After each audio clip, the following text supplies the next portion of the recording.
चलिए शुरू करते हैं।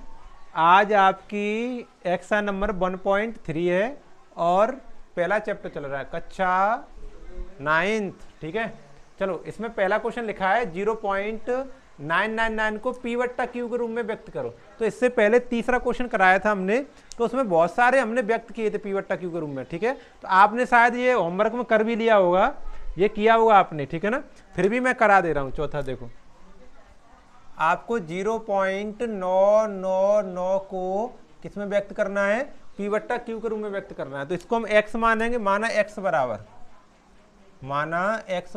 0.999 ऐसे कितनी बार लिख सकते हो, और इसको इक्वेशन में फर्स्ट डालेंगे। ठीक है ना, अब देखो 999 को आप क्या लिख सकते थे, 0.9 पर बार ऐसे तो लिख सकते थे। तो एक अंक पर बार है, तो मैं काफी दिनों से सिखाता आ रहा हूं, अगर एक अंक पर बार है तो 10 से गुणा करेंगे, और 2 अंकों पर बार है तो 100 से गुणा करेंगे, 3 अंकों पर है तो 1000 से गुणा करेंगे। ठीक है, तो एक अंक पर बार है, इसका मतलब इसमें 10 से गुणा करेंगे। तो दोनों पक्षों में 10 से गुणा करने पर, दोनों पक्षों में 10 से गुणा करने पर, 10 से गुणा करने पर ठीक है ना। चलो करते गुणा, 10 से x में करेंगे तो 10x हो जाएगा। ठीक है, 10 से इसमें करेंगे तो 10 में एक जीरो होता है, तो एक अंक सीधे हाथ की ओर पॉइंट किसके जाएगा, 0.9 है तो 9.99 हो जाएगा, 9.999 ऐसे हो जाएगा। ठीक है, ये इक्वेशन नंबर सेकंड डालेंगे इसको। अब क्या बताया मैंने, अब सेकंड से फर्स्ट को लेस करेंगे, घटाएंगे।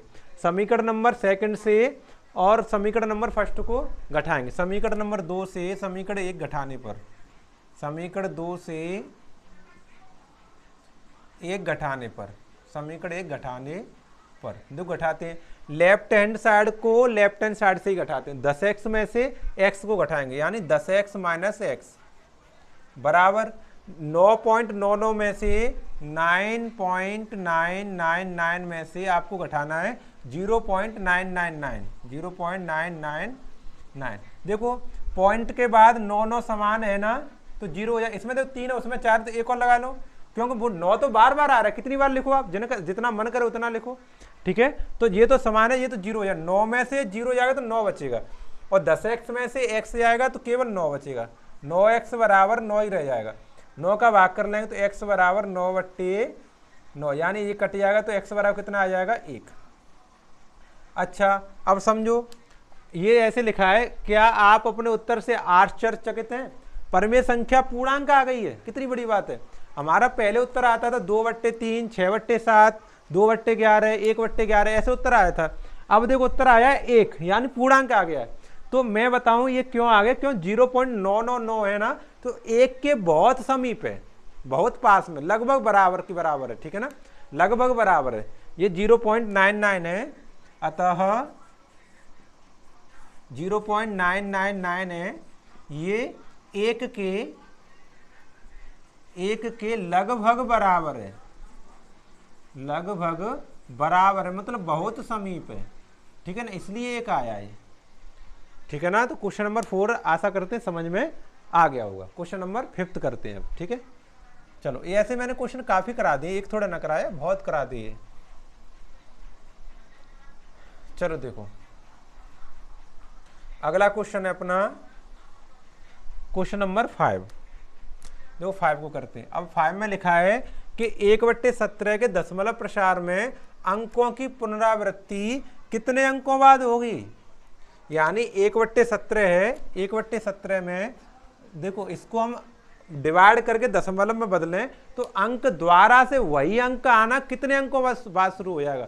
और उसने ये भी लिखा है कि भाग करके बताओ, ये मैंने लिखा नहीं आगे, इसमें लिखा हुआ है कि आगे आपको भाग करके बताना है। ठीक है, भाग करके बताना, तो यानी 17 का 1 में भाग करेंगे तो हमें पता चल जाएगा कि द्वारांक कब आना शुरू हो रहे हैं। वैसे आपको बता दूं मैं 16-17 अंक बाद, या तो 16 अंक बाद या फिर 17 अंक बाद, या हो सकता है 18 अंक बाद, क्या कहते हैं, ये द्वारा आना शुरू हो जाएगा। तो 16-17 अंक तक हमें भाग करना है। आपको मैं भाग करके दिखाता हूँ। देखो 17 का डिवाइड हम कर रहे हैं 1 में। ठीक है ना, तो भाग तो जा नहीं रहा है, तो पॉइंट लगाया हमने, 0 बढ़ाया है ना, तो अभी भी नहीं जा रहा है, तो पहले भाग टूटी बिंदी लगाई, फिर 1 और 0 बढ़ाया। ठीक है, 1 और बढ़ा लिए, तो 17 8 136, 17 7 119, 17 6 102, 17 5 85, 5 बार जाएगा। 17 पन्ना 85, यहाँ 85 लिखेंगे। घटाएंगे कितना बचेगा, 15 बचेगा। 15 बचा, पॉइंट लगाई, जीरो बढ़ा लो, है ना। 17 निम्बा 153, आगे निकल जाएगा 17 8 136, 8 बार जाएगा तो 136 लिखा जाएगा यहाँ पे। 10 में से 6 के 4 बच्चे, यहाँ पर 1 जीरो, पॉइंट लगाए, जीरो अपने आप बढ़ा लो। फिर 17 8 136, फिर 4 बचा, इधर जीरो बचा, पॉइंट लगाए, जीरो वैसे ही बढ़ा लो। 17 दूनी 34, देखो 6 बचा, इधर जीरो बचा, पॉइंट लगाए, जीरो अपने आप बढ़ा लो। 17 3 51, 17 चौका 17 3 51, यहाँ पे देखो 9 बचा, इधर जीरो बचा, पॉइंट लगा, अपने आप जीरो बढ़ा लो। 17 पन्ना 85, 17 पन्ना 85, इधर देखो 5 बचा, इधर जीरो बचा, पॉइंट लगा, अपने आप जीरो बढ़ा लो। 17 3 51, आगे निकल जाएगा 17 दूनी 34, यहाँ 6 बचा, यहाँ पे 1 बचा, ठीक है ना, बच गया तो यहाँ पे पॉइंट लगाई, जीरो बढ़ा लो। 17 निम्मा 153, 17 निम्मा 153, जो घटाया, अब कितना बचा, 7 बचा, इधर जीरो, 7 बचा ना, यहाँ से लिख ले रहा हूँ अब मैं, 7 बचा, पॉइंट लगाए, जीरो वैसे ही बढ़ा लो। 17 चौका 68, 4 बार, यहाँ पे 2 बचा, इधर जीरो बचा, पॉइंट लगाया, जीरो बढ़ा लो। 17 एकम 17, कितना बचा, यहाँ पे 3 बचा, यहाँ जीरो बचा, फिर जीरो लगा लो। 17 एकम 17, फिर यहाँ पे 3 बचा, यहाँ पर 1 बचा, 113 हो गया, है ना, पॉइंट लगाया, जीरो बढ़ाओ। 17 7 119, 10 में से 9 गया, 1 बचा, फिर 1 बचा, जीरो बचा, पॉइंट लगाया, जीरो बढ़ाओ। 17 7 117, सिक्का 102, देखो यहाँ पर 8 बचा, इधर जीरो, यहाँ जीरो बढ़ाओ। फिर 17 चौका 168, सॉरी 17 चौका 68, 168 नहीं 68, 10 में से 8 गया, 2 बचा, यहाँ 1 बचा, 12 बच गया, पॉइंट लगाए, फिर जीरो बढ़ा लो। तो 17 7 119, फिर देखो 1 बचा, ये जीरो, लगभग अब आने लग, कितने अंक हो गए, देखो 1 2 3 4 5 6 7 8 9 10 11 12 13 14 15 16, 16 अंक बाद, देखो ये 16 अंक हो गए। अब देखो द्वारा देखो, 1 आ गया ना, और 1 में ही हमने भाग दिया था, शुरुआत 1 से की थी, और 1 फिर आ गया। अब भाग करें तो यही अंक फिर आना शुरू हो जाएंगे। देखो पॉइंट लगाए, जीरो मैंने बढ़ा लिया, फिर भी भाग नहीं जा रहा है, तो मैं अब भाग टूटी बिंदी लगाऊंगा, ऐसे जीरो बढ़ाऊंगा, 100 हो गया ना।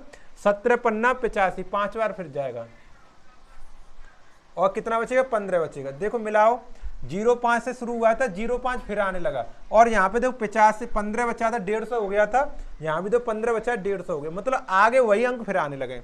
कहने का मतलब ये है कि 16 अंक बाद 17वां अंक होगा, 17वां अंक होगा, वो तुम द्वारा आएगा, वो उसकी पुनरावृत्ति होगी, ठीक है ना।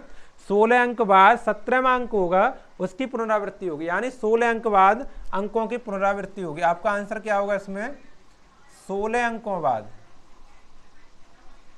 16 अंकों बाद अंकों की पुनरावृत्ति होगी, अंकों की पुनरावृत्ति होगी, ठीक है ना। मैंने भाग करके दिखा दिया ना, मैं होमवर्क के लिए दे देता, चलो भाग कर लेना, फिर भी मैंने कर दिया है, ठीक है। क्वेश्चन नंबर 5 ये हो गया, चलो उठाते हैं इसे। बड़ा अच्छा क्वेश्चन है, तो आनंद आ गया यार करने में, काफी अच्छा क्वेश्चन था, काफी दिनों बाद भाग करने का मौका मिला है। चलो कोई नहीं। क्वेश्चन नंबर 6 देखो, क्वेश्चन नंबर 6 देखो, ये कह रहा है कि P बट्टा Q के रूप में परिमेय संख्याओं के अनेक उदाहरण लो। आपको उदाहरण लेना है, ठीक है। P बट्टा Q यानी परिमेय संख्या भिन्न लिखनी है, ठीक है। भिन्न कैसी लिखनी है, जहां P Q पूर्णांकों और इनका एक के अतिरिक्त कोई उभयनिष्ठ गुणनखंड ना हो। एक के अतिरिक्त यानी इनमें किसी और से संख्या का डिवाइड दोनों में ना हो, ठीक है ना, कटे ना किसी से ये आपस में कटे ना, ठीक है। तो ऐसे उदाहरण, और आगे भी लिखा है जिसका दशमलव प्रसार शांत हो, जिसका दशमलव प्रसार कितना हो, शांत हो। तो मैं एग्जाम्पल लिख रहा हूं, देखो एक एग्जाम्पल लिखता हूं मैं, एग्जाम्पल लिख लिया मैंने 3/8, 8 चलो ज्यादा बड़ा हो जाए, 5 लिख ले रहा हूं, 3/5 कर लिया।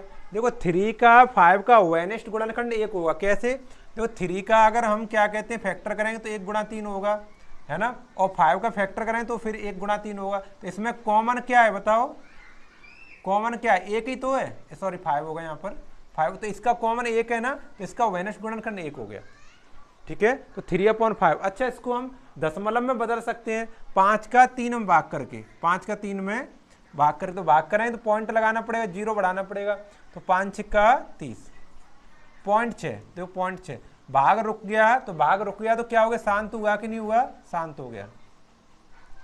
ठीक है ना। तो ऐसे ही उदाहरण आपको लेने, बहुत सारे उदाहरण ले सकते हो आप, मन करे तो वो लो, है ना, लेकिन ये कंडीशन फुलफिल होना चाहिए। दूसरा उदाहरण मैं बताता हूँ आपको, देखो मैंने मान लिया दूसरा उदाहरण 7/10, 7 का 10 का वेनिस्ट गुणनखंड कितना होगा, 1 होगा, और 10 से 7 डिवाइड कराएं तो 0.7 बच जाएगा, पूरा पूरा चला जाएगा, तो ये भी शांत हो जाएगा, ठीक है ना, ये भी क्या हो जाएगा, शांत हो जाएगा। तो दो तो मैंने देखो उदाहरण लिख दिए, आप भी लिख लेना 2-4, और 2-4 आप भी लिख लेना, ठीक है ना, तो काफ़ी उदाहरण हो जाएंगे, ठीक है ना, आपकी बात समझ में आ गई। तो इसके बाद ये वाली एक्सरसाइज में क्वेश्चन कितने रह गए हैं, क्वेश्चन नंबर मेरे ख्याल से 7 रह गया, 8 रह गया, 9 रह गया।